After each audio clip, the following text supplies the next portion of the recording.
Hai, selamat sore. Selamat datang di podcast Aksi Nyata dari Kamu Untuk Indonesia. Balik lagi barengan sama aku, Laras Tahira. Yang dimana podcast ini kamu bisa tontonin di beberapa platform. Jadi kalau kamu sekarang lagi nontonin di live Instagram @partaiperindo, kamu juga bisa nontonin di Twitter, di website, di YouTube. Semuanya sama akunnya di @partaiperindo. Terus kamu juga bisa nontonin via Okezone di inews.id, sama Sindonews juga bisa ya. Dan sore hari ini kita akan membahas sebuah tema mengenai penyandang disabilitas masih sulit akses fasilitas.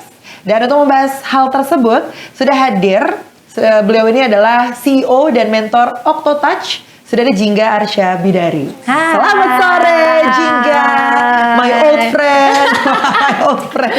Kita tuh kenal kan 2017. Iya benar. Berarti udah berapa tahun Jing? 6. Gak usah ngitung ya kamu ya. Nyontek. Makanya aku nanya 6 tahun loh. 6 tahun. Gue dulu kenal Jingga itu masih belum apa ya, dengan apa, ada hubungannya sama hal kayak gini lah. Iya. Ya kan? Tapi gue tahu di salah satu keluarganya ada juga, cuman nggak pernah lo obrolin kan. Iya. Dan terus nggak tahu nih kalau gue salah ya, cuman ketika akhirnya lo menjadi seorang content creator, akhirnya mulailah lo membahas juga hal tersebut sampai akhirnya punya si Octotouch ini, bener gak? Balik agak. Coba gimana? Jadi gini, awalnya. Octotouch itu justru ada karena ada adik gue ini. Sebenarnya namanya Drumas ya. Oke, ini kalau yang udah follow TikToknya Jingga tuh pasti udah kenal sama semua keluarganya, nggak cuma Drumas ya, karena kontennya konten family ya. Iya benar. Sebenarnya Octotouch tuh ada karena Drumas. Drumas tuh anak berkebutuhan khusus, difabel gitu. Khususnya adalah cerebral palsy. Dari lahir kalau itu. Oke. Dulu tuh Drumas sempat gagal nafas selama 30 menit. Jadi dia badannya udah sampai biru dan gue yang menemukan dia biru setelah mandi. Gitu. Terus singkat cerita, namanya juga ibu ya, kehilangan anak gitu. Nyokap nangis-nangis tuh. Terus dengan mudahnya gitu ada seorang dokter, kita ini masih anggap emosi aja sampai sekarang nih. Iya, masih. Dia oknum. Oke. Pas lihat Drumas keadaannya seperti itu, nyokap nangis-nangis, dia enteng aja gitu bilang, Bu, ini anaknya nggak akan bisa makan, nggak akan bisa minum, nggak akan bisa jalan, pokoknya dia hanya kayak mayat hidup katanya. Udah Bu, ibu kan masih muda. Itu mamah tuh umurnya masih 26 tahun lah kira-kira. Terus dia bilang, ibu kan masih produktif, masih bisa mereproduksi lagi, jadi mendingan Drumas ada adiknya aja, Drumasnya dititipin. Miris lah ya Sakit hatinya. lah semua hati keluarga. Bener-bener itu nyokap marah banget, terus minta Drumas dicabut dari rumah sakit itu. Oke, itu baru lahir banget padahal. Iya. Jadi Drumas emang sempat di inkubator tuh 21 hari. Terus pulang di hari ke-22 itu dia biru. Oke. Abis itu masuk ke rumah sakit lagi. Harusnya dirawat terus sama nyokap ditarik. Yeah. Terus di situ nyokap bilang sama Drumas, Mas ayo kita buktiin ke dokter dan ke orang lain kalau Mas bisa sehat gitu. Dan dia kebetulan Drumas itu satu-satunya adik laki-laki. Iya, jadi kan Ya dinanti-nantiin iya banget dong, cowok ya. banget dong. Jadi emang umurnya dia paling jauh lah sama kita. Abis itu gara-gara kejadian Drumas, Mama jadi banyak belajar tentang disable ya. Yeah. Gimana cara sebenarnya buat Drumas sih, gimana caranya handle Drumas gitu, gimana cara Padahal nyokap basicnya gak ada. Ya basicnya nyokap tuh emang belajar tentang kesehatan, tapi ini jadi di dalam Jadi lagi, spesifik gitu kan. Terus habis itu dia belajar, sebenarnya cuman fokusnya Drumas bisa sehat dan hidup. Yeah. Karena dibilang juga sama dokternya, karena percuma anak ini bakal cuma 6 tahun terus udah nggak ada. Oh, dokternya udah bikin udah statement kayak betul. gitu. Udah, terus ya itu nyokap mau mempertahankan Drumas, dia belajar macem-macem. Nah, Drumas kan terapi, jadi dia di tempat terapinya itu kan nyokap ketemu sama orang tua lain. Iya, sharing lah. Terus ngeliat dah kok perkembangannya Drumas bagus. Cepat. Lah kok nih anak bisa ngoceh, harusnya nggak bisa ngomong, yang lain nggak bisa nih gitu. Kayak cuman begini doang ya di kursi roda gitu. Nah, Drumas kok bisa ngerangkak, lah kok ngomong, lah kok makan gitu. Ini disable-nya sama teman-temannya. Iya, teman-temannya. Tapi Drumas yang paling jadi center of attention nih gitu. Kok bisa gitu, karena pas datang Drumas kondisinya paling parah. Oh, pas pertama kali datang. Ini apa sih kayak sekolah gitu atau terapi? Oh, terapi. Oke. Jadi terapi motorik, terapi wicara gitu. Kok bisa nih anak gitu. Terus habis itu gara-gara itu orang tua jadi penasaran dong ya, caranya gimana gitu, nanya-nanya ke nyokap. Terus nyokap ya menjelaskan aja, saya lakukan ini. Yang tadinya satu orang tua jadi 2, jadi 3. Terus lama-lama jadi bikin paguyuban. Iya kan, paguyuban orang tua gitu. Nah terus nyokap jadi suka sharing. Iya kemarin di rumah diginiin digituin gitu. Terus makin banyak orang tuanya jadi pada nanya, nggak mau bikin training. Awalnya nyokap nggak berani karena dia bukan trainer, ya kan. Tapi sebenarnya PR juga nyampein ke satu. Ntar ada yang nanya lagi, gimana ulangi lagi? Aduh, gimana nih? Mending sekalian aja kan. Benar. Terus sampai dari tadinya orang tua tiba-tiba datengin guru juga gimana caranya karena murid saya gitu kan. Iya, Dah bikin training. Terus akhirnya nyokap mulai mencoba untuk ngetrain guru-guru di salah satu kursus gitu, kursus matematika. Jadi gimana caranya mendampingi anak-anak yang ada di kursus itu gitu. Awalnya itu makin kesini makin banyak yang nanya, terus nyokap bilang, terus kebetulan aku kan basicnya psikologi ya, jadi terus nyokap ngobrol lah, gimana ya kak enaknya gitu. Terus gue kayak, ayo kita ajar aja, karena yang di otak gue tuh bukan kita cari duit ya, nggak mikir ngebantuin kan pasti. Ini lebih kayak ayo, karena ternyata ada kok harapan hidupnya gitu kalau penanganannya dan cara pendampingannya benar. Yaudah ayo, akhirnya tahun 2018 kita muter keliling 10 kota, alhamdulillah. Touring nih. Touring. Iya. Jadi touring gitu, benar. 10 kota, terus alhamdulillahnya lagi yang join tuh banyak banget dari orang tua sampai pendamping lain kayak guru, babysitter bahkan gitu. Itu mereka pada join. Ya udah kita training lah di 10 kota itu. Nah, gara-gara itu terus kita jadi dengar dong ceritanya kan kita tadinya cuma fokus ke anak berkebutuhan khususnya aja, individunya aja. Tapi makin kesini jadi oh ternyata orang tuanya juga butuh ya didampingi. Didampinginya tuh secara mental loh gitu karena bisa stres loh orang tua. Bisa stres banget kan? Apalagi kakak-kakaknya ya. Ini sebagai kakak aja gue ngerasain ya kayak orang tua gue kok merhatiin adik gue doang gitu. Terus harusnya kena dampaknya. Yang harusnya bisa pergi nih, janjian pergi besok. Ya di rumah ternyata terapi nggak jadi gitu. Kayak gitu-gitu kan kakaknya juga ngerasain, ibunya ngerasain. Tapi kalau keseringan jadinya bete juga. Dan sayangnya tuh banyak yang nggak sadar, terus jadi bencinya sama anaknya. Padahal kan bukan salahnya dia juga. Nggak ada yang mau juga. Benar. Ya kan? Akhirnya karena itu terus concernnya jadi nggak cuma sama individunya aja, tapi jadi sama pendamping dan pengurusnya. Gitu. Nah, itu yang di skip sih itu tuh. Jadi itulah kenapa ada Octotouch yang tadinya cuma fokus sama disable, ini jadi sekarang jadi kesehatan mental juga. Baik, karena itu yang nggak pernah terpikirkan juga ya. Selama ini kita selalu mikirnya ya udah anaknya aja nih, anak yang berkebutuhan khususnya aja yang kita pikirkan. Tapi kita nggak pernah mikir gimana perasaan pendampingnya, gimana perasaan keluarga-keluarga yang lainnya. Seperti elu ya ternyata sempat bete juga. Oh, gue pas kecil benci sama Drumas. Iya, karena kan anak kecil ya, anak kecil nggak ngerti karena gara-gara elu nih orang tua jadi full perhatian ke lu. Gue repot terus nemenin lu terapi. Kesel gue. Tapi ya itu karena pendampingan. Terus nyokap gue mungkin gue nggak sadar juga tadinya ya. Ternyata dia tuh lumayan becus ya jadi mama ya. Jadi terus dia ngerangkul kami kakak-kakaknya kalau Drumas ini part of you. Ini part of our family bukan orang lain gitu. Sampai akhirnya oh iya adik gue. Terus gue jadi nggak malu mengakui dia sebagai adik gue gitu. Dia banyak yang sayang juga akhirnya sama Drumas kan. Itu dia, itu bonus sih. Iya bonus. Awalnya kayak oke lah nggak apa-apa kita rangkul dia sebagai adik kandung gitu kan, darah daging sama. Terus ternyata oh iya banyak yang sayang juga gitu kan ya. Tapi kalau ngomongin soal disabilitas sendiri Jing, karena kan kalau kita nih yang awam gitu yang dan nggak ngerti soal disabilitas ini kan nggak ngerti nih ada kategori-kategorinya kan. Nah kategori apa nih yang sebetulnya bisa disebut disabilitas gitu? Disabilitas tuh ada kebagi ke beberapa macam. Jadi banyak ya? Nggak banyak ya. Kalau kategorinya aja sedikit, tapi macamnya banyak. Kategorinya tuh ada 4. Ada sensorik. Kalau sensorik tuh yang nggak bisa lihat, nggak bisa dengar gitu ya, nggak bisa bicara gitu. Kalau motorik tuh yang kayak Drumas tuh salah satunya. Jadi dia secara fisik, misalkan tangannya, jadi anggota geraknya itu nggak maksimal. Oh iya, kayak mau ngambil sendok tuh susah, kayak gitu ya?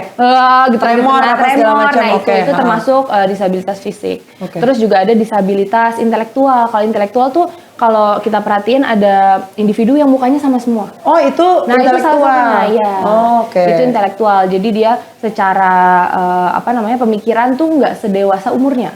Oh jadi dia lamban? Lamban. Oh, oke. Jadi bisa jadi harusnya tuh pemikiran 20 tahun tapi di dia masih 5 tahun, itu mungkin banget. Pantesan kayak anak kecil ya, yang rupanya sama semua kan? Iya, Oh, betul. oke, Jadi oke, dia emang akan bertingkah seperti anak kecil terus, jadi nggak bisa membaca situasi, kondisi. Kalau orang ngomong diselak aja ke pokoknya kayak anak anak-anak. kecil. Iya, gitu. Terus terakhir tuh ada disabilitas mental. Kalau mental tuh skizofrenia, yang biasa di jalan nggak pakai baju itu.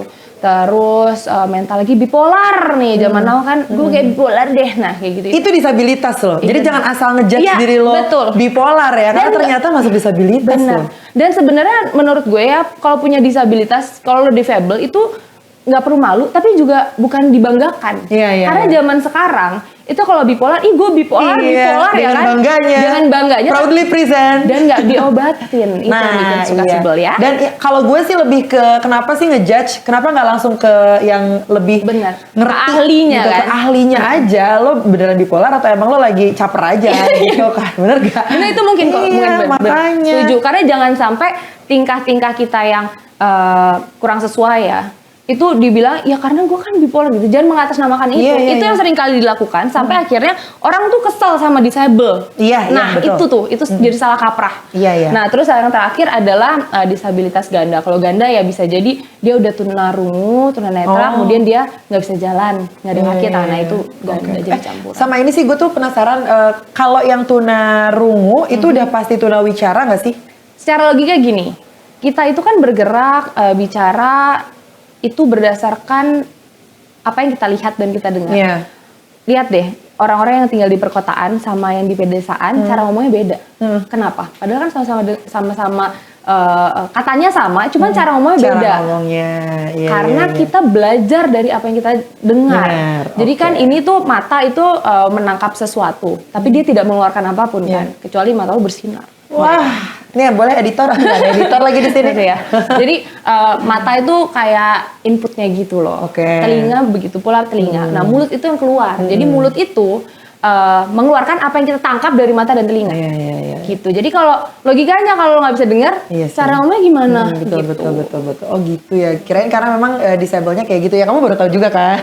Karena kita mikirnya gitu. Pasti kalau ini kok nggak bisa ngomong, ternyata emang logically karena kayak gitu. Iya. Dan ada juga kok sebenarnya yang nggak bisa dengar gitu ya. Jadi tuli gitu, tapi ngomongnya lumayan jelas. Nah itu biasanya karena sekitarnya itu kalau mengartikulasikan itu jelas. Jadi walaupun dia suaranya kan biasa rada bindeng gitu ya, karena dia nggak ngerti caranya mengeluarkan suara, tapi artikulasinya lumayan jelas karena dia baca dari sekitar. Mungkin itu juga bisa jadi terapi ya?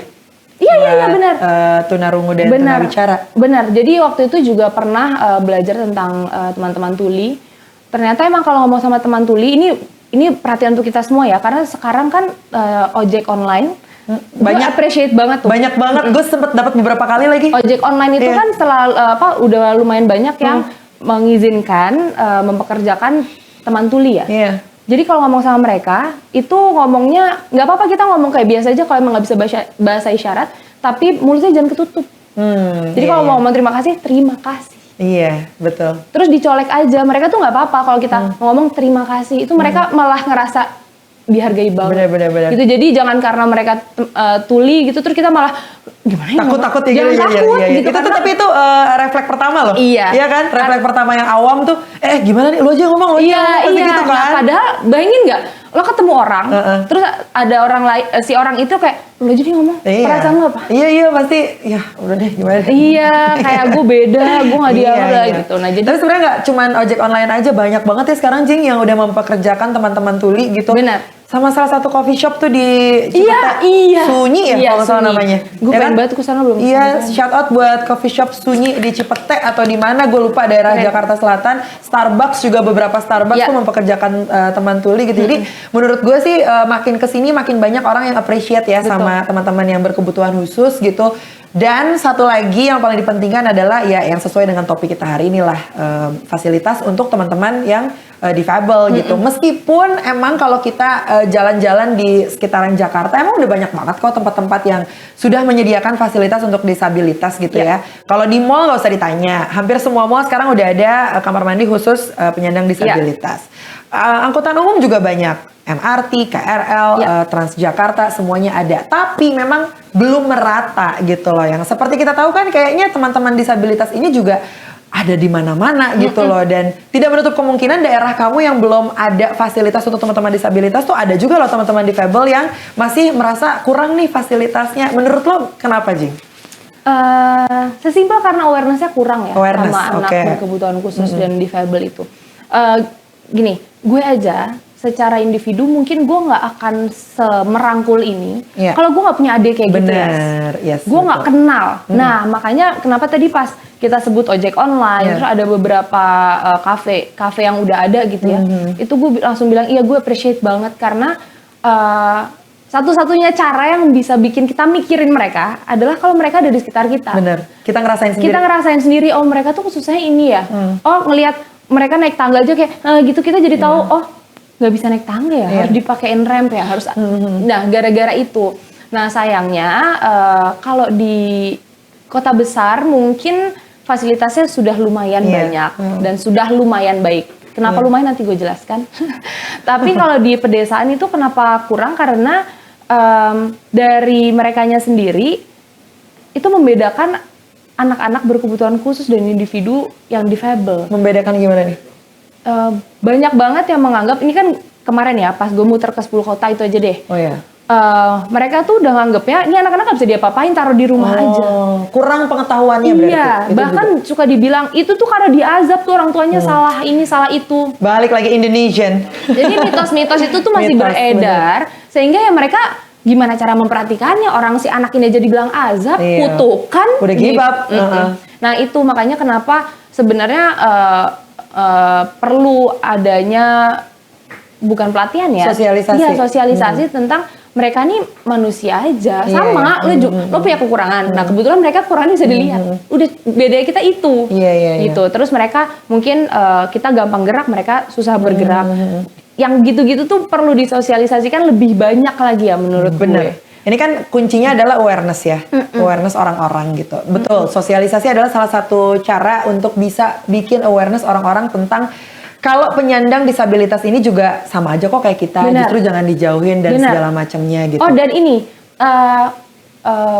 kita tuh suka mikirnya anak-anak ini ya, bukan cuma anak-anak, maksudnya individu berkebutuhan khusus, itu nggak bisa ngapa-ngapain. Padahal kalau kita mau lebih kenal dan jadi lebih kenal, kita tahu kalau mereka misalkan nggak punya mata, tapi tangannya masih bisa gerak. Jadi mereka masih bisa bekerja di tengah kita, yang mungkin nggak pakai mata atau mungkin nggak perlu ngomong, tapi bisa bekerja. Oh lihatlah contohnya Putri Aryani, ya kan? Yang kenceng banget suara si Jingga tuh, orang ke sebelah tuh, gedung sebelah, makin membara-membara ya. Iya loh, golden buzzer loh.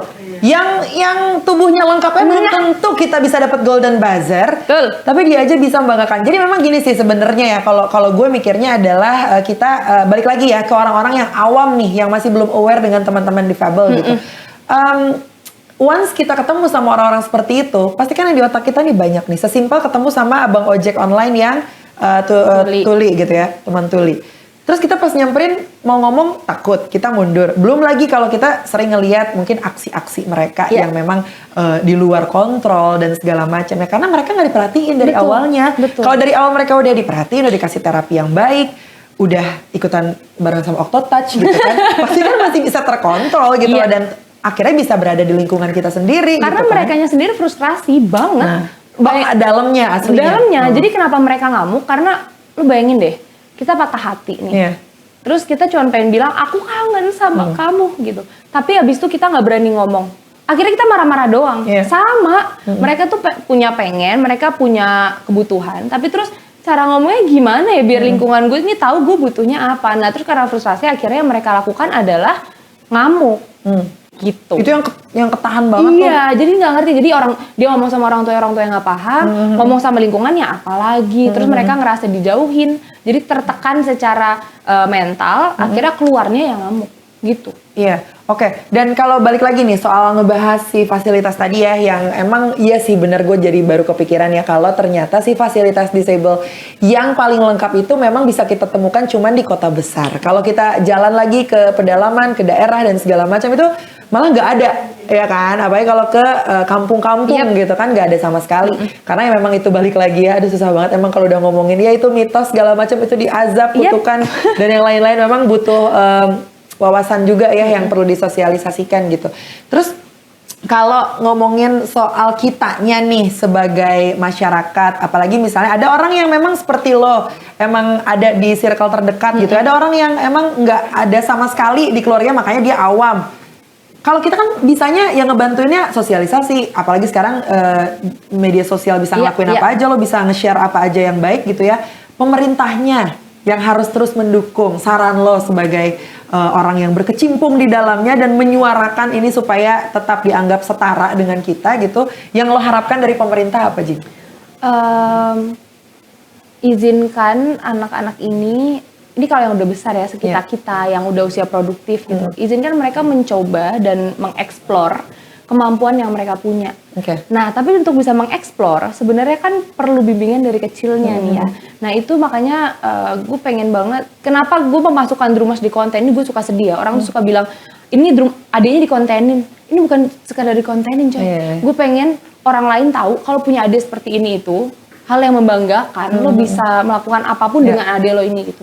Jadi bukalah jalannya biar orang tua tuh juga tahu dan punya harapan kalau gue membimbing anak ini dengan baik, gedenya dia masih bisa kerja kok, dia masih bisa produktif kok, dia masih bisa dianggap kok sama sekitar gitu. Jadi pengennya sih berharap banget pemerintah tuh fokusnya nggak cuma sama kita-kita yang physically lengkap, Sehat gitu. tapi juga memberikan kesempatan yang lebih banyak lagi untuk anak-anak berkebutuhan khusus, terus individu dengan disabilitas itu bekerja dan menghasilkan sesuatu karya gitu. Produktif lah gitu. Lu tau gak sih ada bubur yang terkenal banget tuh di dekat Sarinah? Gue lupa nama buburnya apa, tapi dia abang-abangnya itu kalau gue nggak salah ya, ini dulunya tuh dia atlet panah atau apa, terus akhirnya kecelakaan, tangannya hilang. Pokoknya dia nggak ada tangannya satu gitu, dan sekarang buburnya hits banget. Oh iya. Gue sering banget beli kan, karena enak. Gue nggak tahu ternyata yang abangnya tuh seperti itu. Pokoknya gue dapat rekomendasi dari teman gue tuh di dekat Sarinah aja tuh ada bubur kan. Terus gue bener-bener gue pesan online ke kosan gue waktu itu.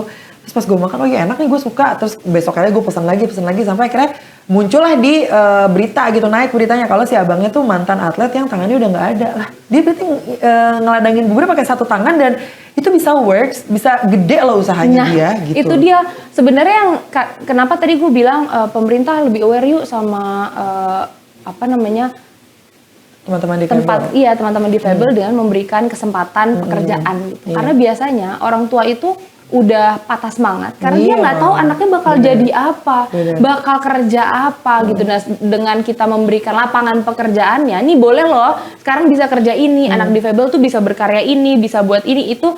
Terus orang kan jadi memotivasi orang tuanya ya, oh ternyata anak gue masih bisa kok hidup mandiri. Akhirnya si orang tuanya jadi kayak jadi ada semangatnya untuk mendampingi si anak-anak ini sebagai seorang yang mandiri. Iya betul. Ya bisa mandiri, bisa produktif ya sama kayak kita semua ya. Cuman memang ada kekurangan aja gitu loh yang memang bukan kita juga yang minta ya kan. Itu untuk pemerintahnya. Nah untuk teman-teman masyarakat sekitar gitu. Karena kalau balik lagi ngomongin soal fasilitas, ya meskipun udah lengkap nih di Jakarta ada, tapi kan kita bisa lihat ya trotoar khusus penyandang disabilitas atau mungkin kursi-kursi yang memang disediakan untuk difabel.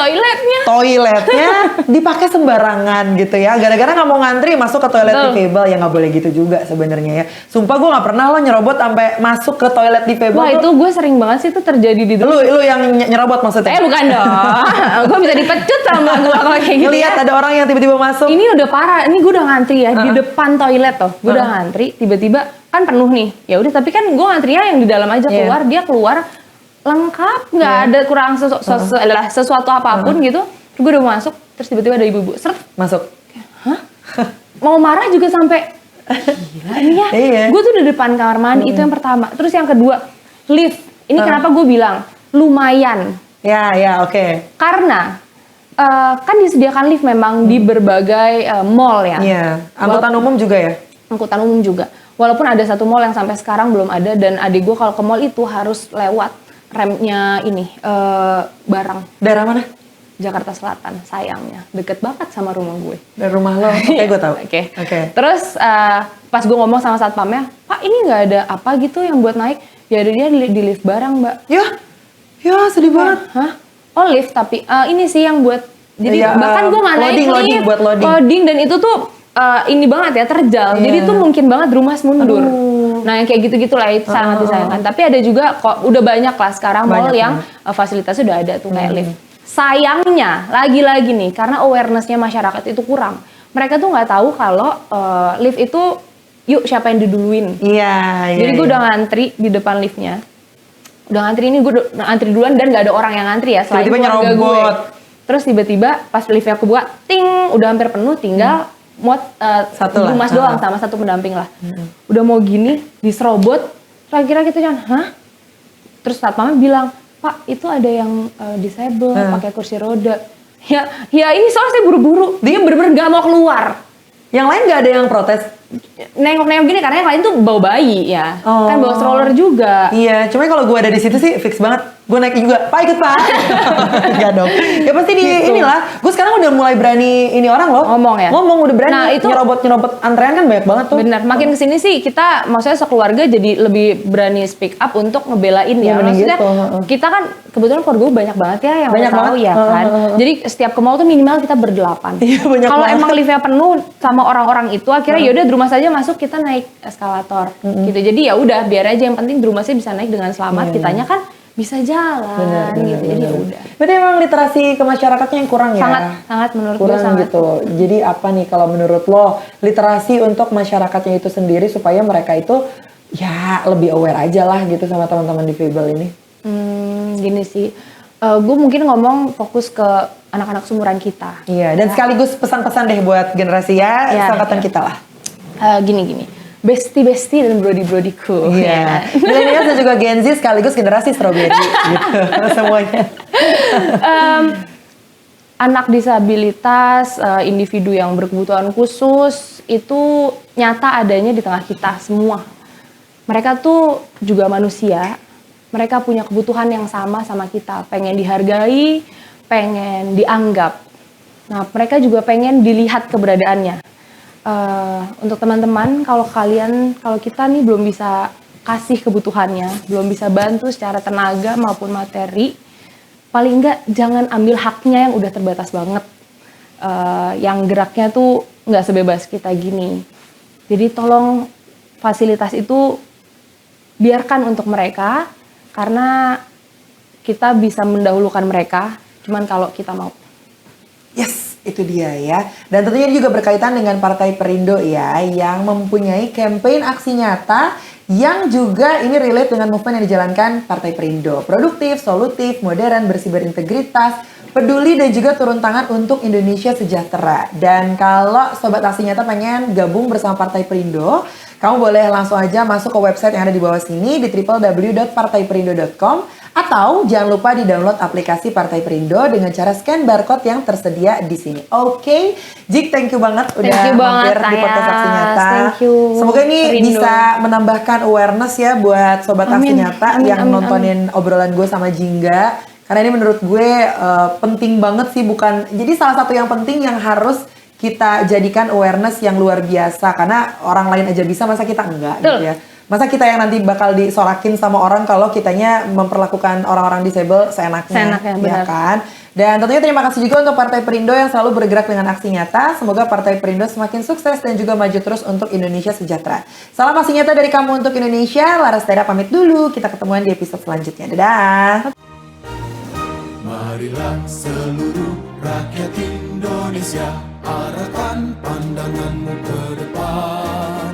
Raihlah mimpimu bagi nusa bangsa, satukan tekad untuk masa depan. Pantang menyerah, itulah pedomanmu. Hentaskan kemiskinan cita-citamu, rintangan tak menggentarkan dirimu.